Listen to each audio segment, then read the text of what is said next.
Alrighty, so I decided to make a video on Diablo 4 loot, and it's also going to be a cell phone video because I am not a professional video maker, so here we go. I've seen a lot of questions about how loot in Diablo 4 works, and there's some confusion, I think, related to character level, how it's worked in past games. Uh, Basically, people are wondering, they hit level 63 and they're starting to find gear, and they're like, well, I don't understand. This gear requires level 63, but it's worse than the stuff that I found at 51, and it's, lower item power. And is this game broken? Why is Blizzard punishing me? And I think the game just doesn't really do a good enough job explaining how gear drops work. Because basically, from level 1 up until about level 50-ish, I don't know the exact numbers, gear will scale with your level, right? I'm sure you've seen this if you played the game. When you're level 1, you get an item, and it has like 20 armor or something, and then you hit level 2 and you're like, bam, 32 armor. You're like, holy crap, that's a big bonus, right? And as you keep leveling up, you hit 20, you'll start finding higher items. 40, you'll start finding higher items that you could never even find before. So there's this confusion that people have when they reach level 50, because the game doesn't really tell you, but level 50 is actually kind of the max level, or the equivalent to hitting level 70 in Diablo 3, for example, if you're familiar with that game. When you hit level 70, that's where the end game started. Diablo 4 does this interesting thing.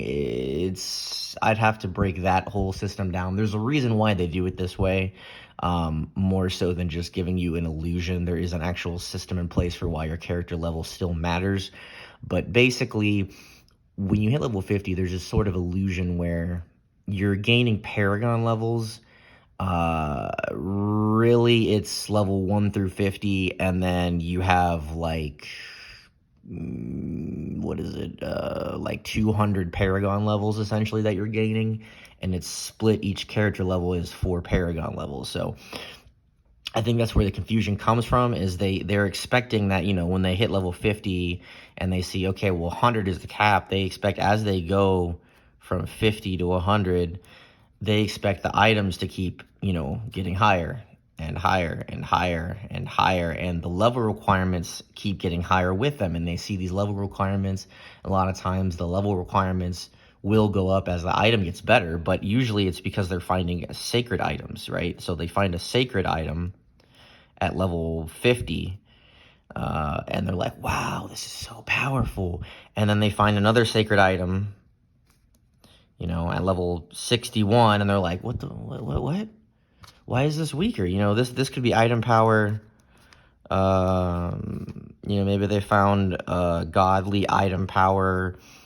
I don't know what the cap is in sacred, around, I don't know, 690, 700. I've seen some 700s drop for me. I really haven't paid much attention to sacred items in a while. But they find something like this, and then they find a sacred item down here, at level 61, and the item power is like, 615 or something. And they're like, why is this so much worse? All the rolls are bad, everything's bad. And it's because level 50 really is where the end game starts. So at level 50, items stop just like necessarily inherently scaling with your character level. So basically, if a sacred item you get at level 50, if you find a sacred item later on at level 70, then that sacred item is not just going to be better like it was in the original game when you're leveling from 1 to 50. You find an item at level 1 versus an item at level 20. I do not believe there's any universe where an item found at level 1 is going to ever be anywhere close to an item found at level 20. It just isn't. Versus in this range, 50 to 100, yeah, you'll be finding stuff that is almost at the item cap, because it doesn't matter what level you are anymore. Really, the thing that's important is the item power itself at this point in time. you want to compare that.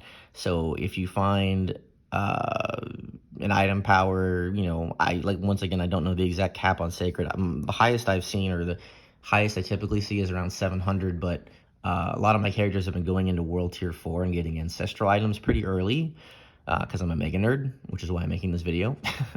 But I know with Ancestral items, the main important thing to look out for with an Ancestral item is if it rolls 725 or higher. And the reason for that is there's basically certain brackets. I don't know all of the brackets. 725 is the only one that I care about. It's the highest bracket. 725 can basically roll, like if you have another thing to recommend too, of course, is turning on the detailed item tooltips, because it'll actually show you the range. If you have that off, you'll see something that has like, you know, 3.5% chance to crit, and you're like, I don't know if this is good, I don't know if this is bad. It just is, right? So that's something that you'd want to look at turning on, because then you can see, okay, maybe this roll is 3.5 to 6%. And you're like, okay, well, this is 3.5 is garbage. So that's one thing to look at, but it can be relevant. So 725 basically is where things like crit chance will be at their highest possible bracket range, right? So you can get the highest possible crit chance here. There are some exceptions. Weapons you want to get as high as possible. I believe 820 is the highest item power you can get. Normally, there's some tricky stuff with some special, those like rare mobs that always drop a specific item. My dog's in the background now. There's like some special mobs that always drop certain items, and for some reason those can roll higher, but they only roll with 3 affixes. The affixes are also very specific, so unless you're one of the classes that really benefits from these things, the highest you're going to see is 820. And 820, to note with that is, my understanding is as the monster level increases, the power can go up higher. I think like maybe 800 is like the lowest, or the highest item power ancestral that you can find from level 73 monsters, which is going to be as soon as you step into World Tier 4. My understanding was with the 820s, you have to be killing monsters at a level 85. Now, once again, I think that's where some confusion comes from. So when you're leveling up, normally the world scales to you. So if you're not level 85, you're not going to be killing monsters in the world that are 85. So you won't even be seeing these until you get that level.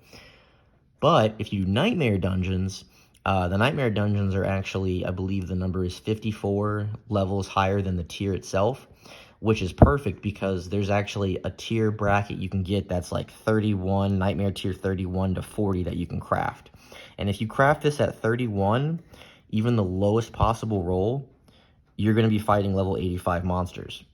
So basically, if you just stick to 31 through 40, as soon as your character can solidly clear those, you don't have to be level 85 to be getting these drops.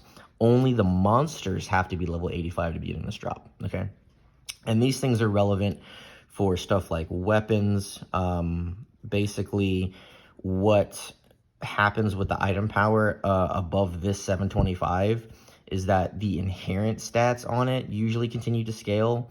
And that would be stuff like armor on armor. So like the actual armor value itself will continue to go up. The damage range on weapons will continue to go up, and that's really important.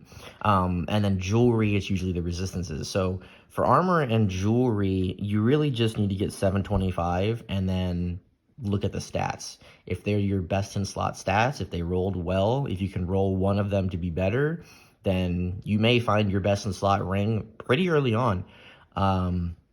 Weapons are always a work in progress. I think I've yet to even find an 820 weapon that my level 100 Necromancer can use. I think the only one that I found has been like a one-handed sword or a wand or something like that. Highest I've seen usable from like my build itself has been I think like an 812 two-handed sword. But you really want to get an 820 weapon there. But that's kind of a breakdown and an understanding of like why there's confusion. Stuff stops scaling when you hit level 50. 50 to 100 is really the end game. where you're just trying to power up. And really, the loot drops are not related to your character level at this point in time. They'll stop scaling. You could get an item power, 700 or whatever the highest sacred item drop is. You could get that at level 50, or even, honestly, even sooner if you can get into World Tier 3 and start killing monsters even sooner. You could get something like this that you won't replace until you start getting Ancestral Gear.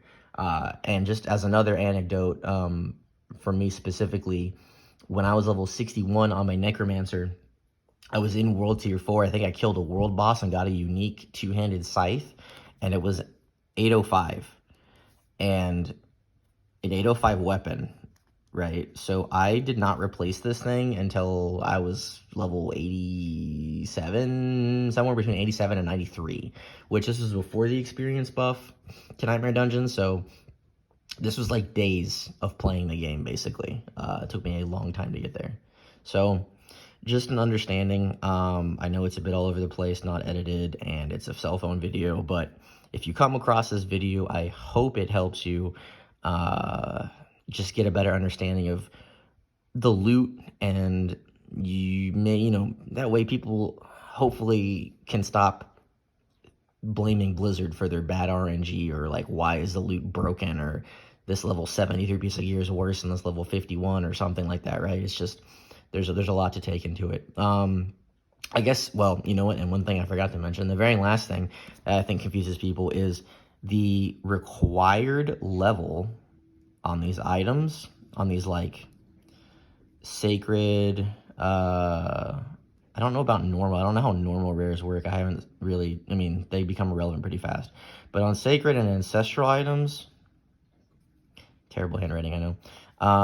They actually scale. They scale based on your character's level. And this is completely irrelevant, once again, to the item power, which I think is what's confusing people too.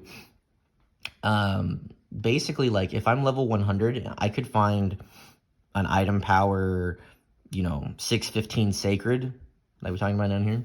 I could find that on my level 100 Necromancer, and it's going to say it requires level 100 for some ungodly reason. I have no idea why. I don't know what level 100 wants to use one of those, but it's basically instant garbage. You run into this issue with aspects as well. They will also require certain levels. You really can't find gear for alts, because you find a really, amazing wand that would be great for an ice shards wizard or something, sorcerer, whatever they call them in this version of the game. And you're just like, well, by the time I hit level 100, I'm probably going to have found something better anyway, so might as well just vendor it. But I think that's also where the confusion is. They keep seeing the item requirements go up, and that's just based on your character level. It's not based on the actual strength of the gear. So that, I think, is everything I wanted to cover. Thank you once again for watching, and hopefully this helps.